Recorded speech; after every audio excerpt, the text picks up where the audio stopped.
الحمد لله رب العالمين، والصلاة والسلام على سيد الأنبياء والمرسلين، وعلى كل ملائكتك المقربين، وعلى عباد الله الصالحين. أما بعد، فأعوذ بالله من الشيطان الرجيم. بسم الله الرحمن الرحيم. قال الله تبارك وتعالى في الكلام المجيد: إن الله وملائكته يصلون على النبي يا أيها الذين آمنوا صلوا عليه وسلموا تسليما. اللهم صل على سيدنا ومولانا محمد، طب القلوب ودوائها، وعافية الأبدان وشفائها، ونور الأبصار وضيائها، وعلى آله وصحبه وبارك وسلم بعدد كل ذرة وخلائق.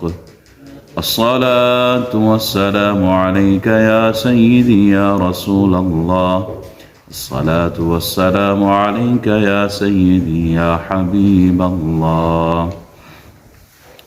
ہر قسم کی بڑائی، تعریف، حمد، ثنا وحدہ لا شریک ذات کے لیے ہے، جو ہم سب کا خالق ہے، مالک ہے، رازق ہے. درود بے حد بے حساب اس ہستی پر جو امام الانبیاء ہے، جو شفیع المذنبین ہے، رحمت للعالمین ہے، خاتم النبیین ہے.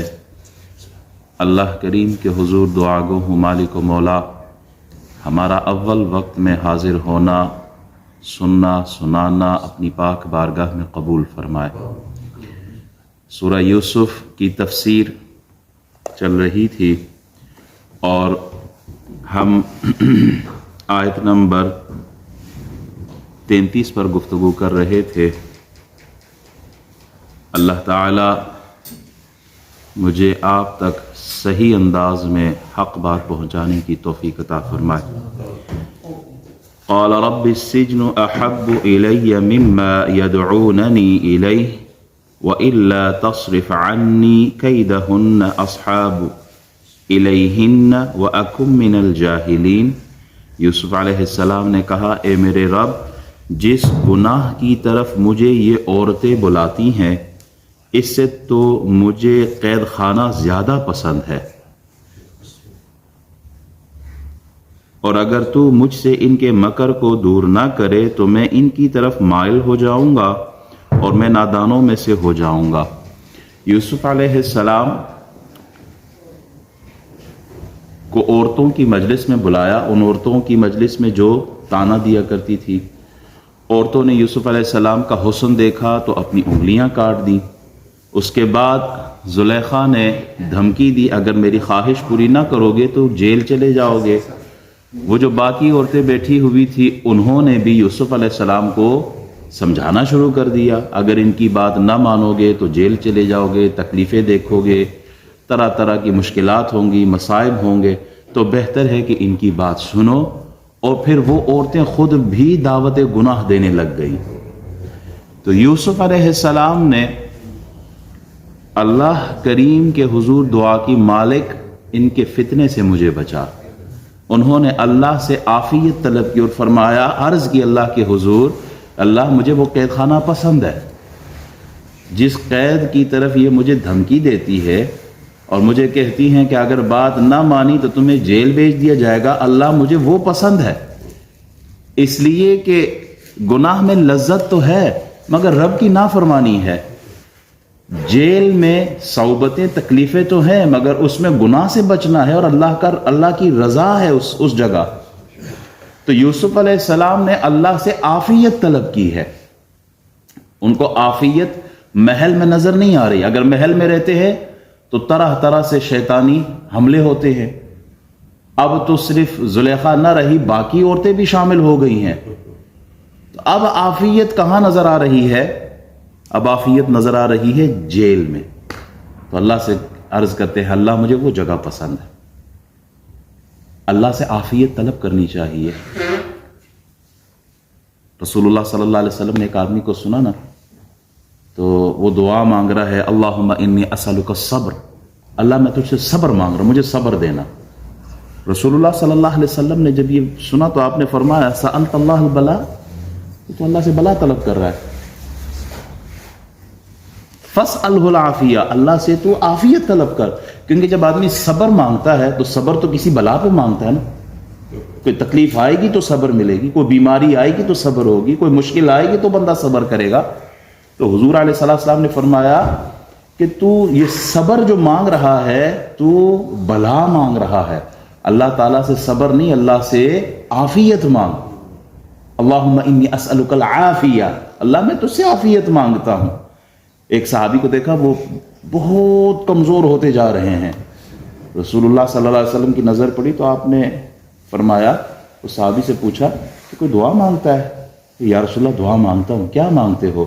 اللہ سے کہتا ہوں یا اللہ جو مشکلیں آخرت میں رکھی ہوئی ہے نا میرے لیے، وہ دنیا میں مجھے دے دے، ادھر ہی کمپنسیشن ہو جائے، ادھر نہ پوچھنا، جو ادھر مجھے تکلیف ملے گی وہ ادھر مل جائے. حضور علیہ السلام نے فرمایا آخرت کی کوئی تکلیف ہم سہ سکتے ہیں؟ ویسے اللہ ہماری حفاظت فرمائے.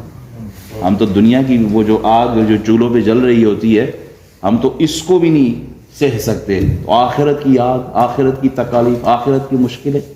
حضور نے فرمایا یہ نہ طلب کر، بلکہ اللہ سے یہ مانگ اللہم ربنا آتنا فی الدنیا حسنہ وفی الآخرۃ حسنہ وقنا عذاب النار. اللہ تعالیٰ سے عافیت طلب کرو، دنیا میں بھی حسنہ مانگو، دنیا میں بھی اللہ سے عافیت مانگو، اور آخرت میں بھی اللہ سے عافیت مانگو. بعض چیزیں ہمیں تو بہت اچھی نظر آتی ہیں لیکن اس کے پیچھے کون سے شر موجود ہے یہ ہم نہیں جانتے. بعض چیزوں کے پیچھے خیر ہوتی ہے، بظاہر اس میں تکلیف ہے، ہمیں نہیں معلوم. جب ہمیں نہیں معلوم تو ہم کس سے کہیں؟ وہ جو ہر پردے کے پیچھے دیکھ سکتا ہے، جس کے لیے پردہ کوئی نہیں ہے، جس کے لیے دیوار کوئی نہیں ہے، جو ہر چیز کو انہ علیم بذات الصدور، وہ تو سینوں میں جو راز ہے وہ اس کو بھی جانتا ہے. تو بندہ پھر اس سے طلب کرے اے اللہ میں نہیں جانتا کہ اس میں میرے لیے کیا ہے، میں تجھ سے فقط عافیت مانگتا ہوں. تو اللہ تبارک و تعالی سے عافیت مانگنی چاہیے. حضرت یوسف علیہ السلام نے اللہ تعالیٰ سے جیل مانگی کیونکہ اس جیل میں ہی عافیت نظر آئی. تو اللہ تعالیٰ فرماتا ہے آیت نمبر 34 میں فَاسْتَجَابَ لَهُ رَبُّهُ فَصَرَفَ عَنْهُ كَيْدَهُنَّ إِنَّهُ هُوَ السَّمِيعُ الْعَلِيمُ. پس یوسف علیہ السلام کی دعا ان کے رب نے قبول فرما لی اور ان سے عورتوں کے مکر کو دور کر دیا. بے شک وہ بہت سننے والا، خوب جاننے والا ہے. بظاہر تو زلیخا اور وہ جو عورتیں جو دعوت دے رہی تھی گناہ کی، وہ اپنے مشن میں کامیاب ہو گئی. وہ چاہتی تھی کہ یوسف علیہ السلام کو دھمکی دے کر ان کو خوف میں مبتلا کر کے اپنے قریب کیا جائے. تو یہ ان کا ایک مشن تھا. بظاہر انہوں نے وہی کیا لیکن حقیقت میں رب نے اللہ کریم نے یوسف علیہ السلام کو ان کے مکر سے، ان کے فتنے سے، ان کے شر سے بچایا اور جیل کی طرف بھیجا ہے. ثم بدا لهم من بعد ما رأوا الآيات ليسجننه حتى حين. پھر یوسف علیہ السلام کی پاک بازی کی نشانیاں دیکھ لینے کے بعد بھی انہیں یہی مناسب معلوم ہوا کہ وہ اسے کچھ عرصے کے لیے ضرور قید کر لیں. پہلے تو یہ نشانیاں کیا تھیں؟ عزیز مصر نے، زلیخا کے گھر والے نے ساری نشانیاں دیکھ لی تھی. انہوں نے یہ بھی دیکھا کہ بچے نے گواہی دی ہے، یہ بھی دیکھا کہ قمیص آگے سے نہیں بلکہ پیچھے سے پھٹی ہوئی ہے، یہ بھی دیکھا کہ جب دروازے میں وہ خود کھڑا تھا تو جناب یوسف علیہ السلام دروازے کی طرف بھاگ رہے تھے اور زلیخا پیچھے کی طرف سے آ رہی تھی. یہ ساری نشانیاں ہیں. یوسف علیہ السلام کو عورتوں کی مجلس میں لایا گیا، یوسف علیہ السلام نے کسی عورت کی طرف نظر اٹھا کے نہیں دیکھا. یہ نشانی ہے ان کی پاک دامنی کی. اور پھر ان عورتوں کا یہ کہنا کہ یہ تو کوئی بشر نہیں بلکہ فرشتہ ہے، یہ نشانیاں تھی ساری یوسف علیہ السلام کی عزت کی، آپ کی پاک دامنی کی. لیکن ہوا کیا، زلیخا نے اپنے خاوند کو کہا عزیز مصر سے کہ دیکھو یہ بندہ تو باہر جا کے ہر بندے سے کہتا ہے کہ زلیخا نے مجھ پہ دست درازی کی ہے اور زلیخا نے زیادتی کی ہے، تو یہ تو ہر جگہ ہر آدمی سے شیئر کر رہا ہے، اور میں تو محل میں ہوتی ہوں، یا تو مجھے اجازت دو کہ میں بھی باہر جا کے ہر آدمی کو اپنی صفائی دوں، یا دوسرا راستہ یہ ہے کہ اس بندے کو قید میں ڈال دو، جیل میں ڈال دو. اب یہ راستہ بنا رہی ہے جیل بھیجنے کے لیے.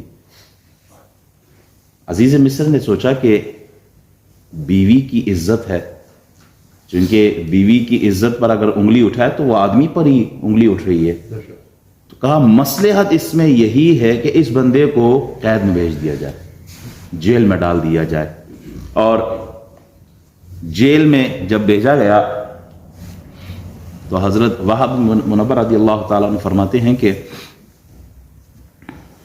جب حضرت یوسف علیہ السلام کو جیل کی طرف لے جا رہے تھے نا، تفسیر تبیان القرآن میں لکھا ہے کہ دراز گوش پہ بٹھایا ہوا تھا اور لے کے جا رہے تھے، تو ایک آدمی ساتھ جاتے ہوئے کہتا ہے جو شخص اپنی مالکہ کی بات نہیں سنے گا اس کے ساتھ یہی ہوگا. اب وہ تانا بھی دے رہا ہے، ساتھ تکلیف بھی پہنچا رہے ہیں. جو اپنے مالکوں کی بات نہیں سنتا اس کے ساتھ یہ ہوتا ہے. حضرت یوسف علیہ السلام اسے یہ سزا دی جاتی ہے. حضرت یوسف علیہ السلام جواب میں ارشاد فرماتے ہیں کہ جہنم کی جو آگ ہے، جہنم کی آگ اور وہ تارکول کی قمیص کا پہننا، کھولتے ہوئے پانی کا پینا، تھور کا کھانا، اس کے مقابلے میں یہ سزا بہت کم ہے. جہنم کی آگ بہت سخت ہے، اس کے مقابلے میں یہ سزا کچھ بھی نہیں ہے. تاکول کی قمیص پہننا، جسم کے ساتھ آگ کا لگنا، وہ سزا بہت سخت ہے. یہ سزا جیل کی طرف جانا اس کی کوئی حیثیت نہیں ہے. آپ جواباً یہ ارشاد فرماتے ہوئے جاتے ہیں، جیل پہنچتے ہیں. جیل میں آپ کا رویہ، آپ کا حسن اخلاق، آپ کا کردار، آپ کی محبت انسانوں کے ساتھ، اسے دیکھ کے لوگ آپ کے قریب ہوتے جاتے تھے. مظلوم آپ کے قریب آ رہے ہیں، آپ صبر کی تلقین کر رہے ہیں. بہت سخت حالات دیکھے وہاں. جہاں کوئی بیمار نظر آتا ہے تو فوراً جاتے ہیں، عیادت کرتے ہیں. کسی کے زخموں کو دیکھتے ہیں تو اس پہ خود مرہم لگا کے پٹیاں کر رہے ہیں. کون؟ اللہ کے نبی ہے حضرت یوسف علیہ السلام. وہ جیل کا جو داروغہ تھا نا، چوکیدار، وہ جو وہاں کا آفیسر ہے، وہ بھی بہت محبت کرنے لگا یوسف علیہ السلام کے اخلاق اور کردار کو دیکھ کر. تو وہ کہتا ہے بہت زیادہ محبت کرتا ہوں آپ سے. اتنی محبت میں نے کسی سے نہیں کی جتنی محبت جناب یوسف میں آپ سے کرتا ہوں. تو یوسف علیہ السلام فرماتے ہیں کہ میں اللہ کی پناہ مانگتا ہوں. پھوپھی نے محبت کی تو چوری کا الزام لگ گیا میرے اوپر. وہ بھی ایک واقعہ ہے، آئے گا اپنے وقت پر. پھوپھی نے مجھ سے محبت کی، چوری کا الزام لگ گیا میرے اوپر. باپ نے محبت کی تو میں نے کنویں کی تاریکی بھی دیکھ لی ہے، غلامی کی زندگی بھی دیکھ لی ہے، جلا وطنی بھی دیکھ لی ہے، مصر کے بازاروں میں فروخت ہونا بھی دیکھا ہے. زلیخا نے مجھ سے محبت کی، لو میں جیل تک تو پہنچ گیا ہوں. جو بھی مجھ سے محبت کرتا ہے کوئی نہ کوئی آزمائش آئی جاتی ہے. میں اللہ سے پناہ مانگتا ہوں. تو آپ سے وہاں کے لوگ محبت کرنے لگے. اور اس میں بھی اللہ کی بڑی حکمت تھی. جیل جانے میں حضرت یوسف علیہ السلام جو تشریف لے کے گئے جیل میں، اس میں بھی اللہ کی طرف سے بڑی حکمت تھی، کیونکہ آپ نے بادشاہت کے تخت پر بیٹھنا تھا. اور یہ جو مصائب سے آپ گزرے ہیں وہ اسی لیے گزارے گئے کہ آپ کو جو غلاموں کی تکلیف ہے، کیونکہ آپ کو غلام بنایا گیا، آپ کو قید میں رکھا گیا، تو جو قیدی ہیں، جو مجبور طبقہ ہے، مظلوم طبقہ ہے، جن کی کوئی سنتا ہی نہیں ہے، اس طبقے پر کیا کچھ گزر رہی ہے، ان کے احساسات کو آپ کے سامنے رکھا گیا ہے. جیل اسی لیے بھیجا کہ وہاں مظلوموں کی حالت دیکھیں. تو آپ تو تخت پر آئیں گے تو جیسے یہ جو پیچھے ظالم بادشاہ گزرے ہیں، یہ مظلوموں کا بجائے ان کی ہمدردی، بجائے یہ کہ ان کے زخموں پر مرہم رکھے، وہ اور ظلم کر رہے ہیں. تو آپ کو جیل اسی لیے بھیجا کہ ان کی تکلیفوں کو دیکھ کر، احساس کو دیکھ کر، ان کے زخموں پر آپ نے مرہم رکھنی ہے، کیونکہ آپ بادشاہ بھی بننے والے ہیں. جیل اسی لیے اس میں بھی اللہ کی طرف سے حکمت ہے، ورنہ آج کا حال دیکھ رہے ہیں ہمارے بادشاہوں کا، مظلوم کا کسی کو احساس ہے، سب اپنے اپنے کرسیوں کے پیچھے بھاگ رہے ہیں، سب کو یہ پڑی ہے بس کسی طریقے سے ہمیں وزارتیں ملے، ہمیں حکومتیں ملے، ہم عیش و عیاشی والی زندگی گزارے، ہمیں پروٹوکول ملے، ہمیں وہ گاڑیاں، گارڈ، سیٹس اور حکمرانی کی جو آسائشات ہو ہمیں مل سکتے وہ ہمیں ملے۔ غریب کی طرف، غریب کا اللہ ہی حافظ ہے۔ غریب آٹے کی لائن میں کھڑا ہو کے ترس رہا ہے، ایک ایک نوالے کے لیے ترس رہا ہے اپنے بچوں کے لیے، ان مظلوموں کا احساس کون کرے گا؟ میں نے تو آج تک کسی بھی وزیر، امیر، مشیر، صدر، وزیر اعظم کے بچے کو لائن میں آٹا لیتے ہوئے نہیں دیکھا، تو ان کو کیسے احساس ہوگا ان مظلوموں کا؟ ان کو اس درد کا جو ایک بیوہ عورت اپنے 4 بچوں کو لے کے پال رہی ہے، محنت مزدوری کر کے، کپڑے سی کے، دوسروں کے گھروں میں جا کے برتن دھو کے، اس بیوہ کے درد کو میرے ملک کا وزیر اعظم نہیں سمجھ سکتا، کیونکہ ہمارے وزراء اور ہمارے سیاستدان تو بس اس کشتی میں لڑ رہے ہیں کہ بس یہ اندر ہو جائے، وہ جیل میں چلا جائے، یہ نیچے گر جائے، ہمیں سب کچھ ملے، اور عوام کا اللہ حافظ ہے۔ انشاءاللہ 5 سال کے بعد پھر اسی عوام کے پاس بیوقوف بنانے کے لیے پہنچ جائیں گے، اور ہماری بھی عوام انا للہ و انا الیہ راجعون۔ ہم نے بھی 600 دفعہ ایک ہی آدمی کو آزما کے خود کا ہی نقصان کر رہے ہیں۔ اللہ ہماری قوم کو ہدایت عطا فرمائے۔ یوسف علیہ السلام جیل میں ہیں، جیل میں پہنچے تو وَدَخَلَ مَعَهُ السِّجْنَ فَتَيَانِ قَالَ أَحَدُهُمَا إِنِّي أَرَانِي أَعْصِرُ خَمْرًا وَقَالَ الْآخَرُ إِنِّي أَرَانِي أَحْمِلُ فَوْقَ رَأْسِي خُبْزًا تَأْكُلُ الطَّيْرُ مِنْهُ نَبِّئْنَا بِتَأْوِيلِهِ إِنَّا نَرَاكَ مِنَ الْمُحْسِنِينَ۔ اور یوسف علیہ السلام کے ساتھ 2 نوجوان بھی قید خانے میں داخل ہوئے۔ ان میں سے ایک نے کہا، میں نے خواب میں اپنے آپ کو دیکھا کہ میں انگور سے شراب نچوڑ رہا ہوں، اور دوسرے نے کہا، میں نے خواب میں اپنے آپ کو دیکھا ہے کہ میں اپنے سر پر روٹیاں اٹھائے ہوئے ہوں، اس میں سے پرندے کھا رہے ہیں، آپ ہمیں اس کی تعبیر بتائیے۔ اِنَّا نَرَاكَ مِنَ الْمُحْسِنِينَ، بے شک ہم آپ کو نیکوکاروں میں سے دیکھ رہے ہیں۔ 2 نوجوان تھے جیل میں۔ حضرت عبداللہ بن عباس سے مروی ہے، وہ فرماتے ہیں کہ ان میں سے ایک نوجوان جو تھا وہ مصر کے بادشاہ ریان بن ولید کا ساقی تھا، جو شراب بنا کے پلانے والا، اور دوسرا جو تھا وہ نانوائی تھا، کوک تھا، باورچی تھا۔ بعض لوگوں نے بادشاہ کو راستے سے ہٹانے کے لیے، دھوکے سے مارنے کے لیے ان 2 بندوں کو ہائر کیا، ان سے ڈیلنگ کی ہے کہ ساقی نے شراب میں زہر ملانی ہے اور کک نے، باورچی نے کھانے میں زہر ملانی، اور اس طرح بادشاہ کو راستے سے ہٹا دیا جائے گا۔ اور جب وقت آیا تو جو ساقی تھا، شراب پلانے والا تھا، وہ اس سے باز آ گیا، اس نے کہا نا یہ میں نہیں کروں گا، اور جو کھانے میں جو کک تھا اس نے زہر ملا دیا۔ جب بادشاہ کے سامنے شراب بھی رکھی ہوئی ہے اور کھانا بھی رکھا ہوا ہے، تو ساقی نے آواز دی، شراب پلانے والے نے، انہوں نے کہا بادشاہ جی کھانے نو ہاتھ نہ لائی، کھانا نہیں کھانا آپ نے۔ میں کہا کیوں؟ اس میں زہر ملا ہوا ہے۔ وہ جو کک نے دیکھا اس نے تو میرا بانڈا پھوڑ دیا۔ انہوں نے کہا بادشاہ شراب میں بھی اس نے زہر ملایا ہوا ہے۔ اس نے زہر ملایا کس میں؟ شراب میں۔ بادشاہ نے کہا شراب تو پی۔ ساقی کو کہا جو شراب تیار کر کے لایا، اس کو کہا تو نے شراب پینی ہے، تو اس نے اٹھایا گلاس، وہ پی لیا، کیونکہ اس نے زہر تو ملایا نہیں تھا۔ اور جو کک تھا، کک سے کہا کہ اب تو کھانا کھا، اس نے کہا نہ بابا، میری موت ہے آگے۔ اس نے کہا کھاؤ، اس نے کہا میں نہیں کھاؤں گا۔ تو جانور کے آگے جب کھانا ڈالا گیا تو جانور نے کھاتے ہی وہ مر گیا۔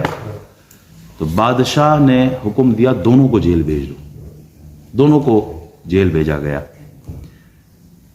5 سال گزرے، 5 سال ان کی قید یہی رکھی ہوئی تھی۔ سزا ختم ہونے سے کچھ دن پہلے وہ حضرت یوسف علیہ السلام کے قریب آئے، کیونکہ وہ بھی محبت کرنے لگے۔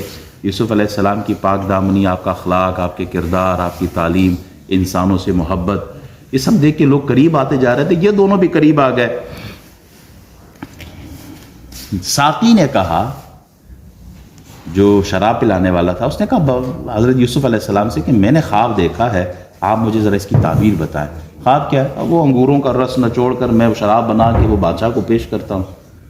اچھا، جب یہ خواب سنا نا تو نان بھائی نے بھی، وہ جو کک تھا، اس نے بھی کہا باورچی نے کہ میں نے بھی خواب دیکھا ہے۔ کیا خواب دیکھا؟ میں بادشاہ کے لیے کھانا تیار کر رہا ہوں، سر پہ رکھا ہوا، تو جا رہا ہوں اور پرندے آ کے اس سے روٹیاں کھا رہے ہیں، نوچ رہے ہیں اس سے۔ یہ دونوں خواب وہ بیان کر رہے ہیں۔ کیوں بیان کر رہے ہیں؟ انا نراک من المحسنین، ہم آپ کو نیک لوگوں میں سے دیکھتے ہیں۔ نیک آدمی کی مجلس ہم دیکھ رہے ہیں، آپ اتنے نیک انسان ہیں کہ جو مجرم تھا وہ صالح آدمی بن گیا، جو بے نمازی تھا وہ نمازی بن گیا ہے، جو چور تھے وہ عادل بن گیا۔ آپ کی مجلس میں جو آتا ہے وہ تبدیل ہو جاتا ہے، بدل جاتا ہے۔ اچھے لوگوں کی مجلس میں اگر کوئی آدمی ہو تو وہ اچھائی اختیار کرتا ہے۔ ہم نے آپ کو جب بھی دیکھا آپ کو ذکر میں دیکھا، آپ کی زبان ذکر سے تر رہی ہے، آپ صبر کا درس دیتے ہیں۔ یہ انا نراک من المحسنین کے اندر یہ جو تفسیر ہے، اس سے ہمیں سبق لینا ہے کہ تکلیف یوسف علیہ السلام پر کنویں میں بھی پہنچی ہے، بازار مصر میں بھی پہنچی ہے، محل کے اندر بھی پہنچی ہے، ہر جگہ نزول بھی دیکھا ہے۔ باپ کی گود سے کنویں میں جا رہے ہیں تو یہ نزول ہے آپ کا۔ قیدی کی زندگی گزار رہے ہیں، غلامی کی زندگی گزار رہے ہیں، یہ نزول ہے۔ لیکن پھر محل کی طرف جا رہے ہیں، پھر آپ کا عروج ہے۔ پھر محل سے جیل کی طرف آ رہے ہیں، پھر نزول ہے۔ آپ کی زبان پر نزول ہو یا عروج ہو، اللہ کا ذکر ہر وقت جاری رہتا۔ آپ درس دیتے تھے عظمت کا، صداقت کا، استقامت کا، محبت کا، اللہ کی رضا کا۔ اسی لیے یہ لوگ آپ کے قریب آئے اور اپنا حال بیان کیا، خواب بیان کیا۔ یوسف علیہ السلام اب تعبیر بتا رہے ہیں ان کو، ان کے خواب کی تعبیر بتانے کے لیے انہوں نے کہاں سے شروع کیا؟ انہوں نے فرمایا قال لا يأتيكما طعام ترزقانه إلا نبأتكما بتأويله قبل أن يأتيكما۔ یوسف علیہ السلام نے کہا جو کھانا تمہیں روزانہ کھلایا جاتا ہے اس کے آنے سے پہلے میں تمہیں اس کی تعبیر بتاؤں گا۔ اب تعبیر سے پہلے یوسف علیہ السلام نے توحید کی تبلیغ کی ہے، وہاں پر تعبیر بعد میں بتائی ہے، پہلے آپ نے اللہ کی وحدانیت بیان کی ہے۔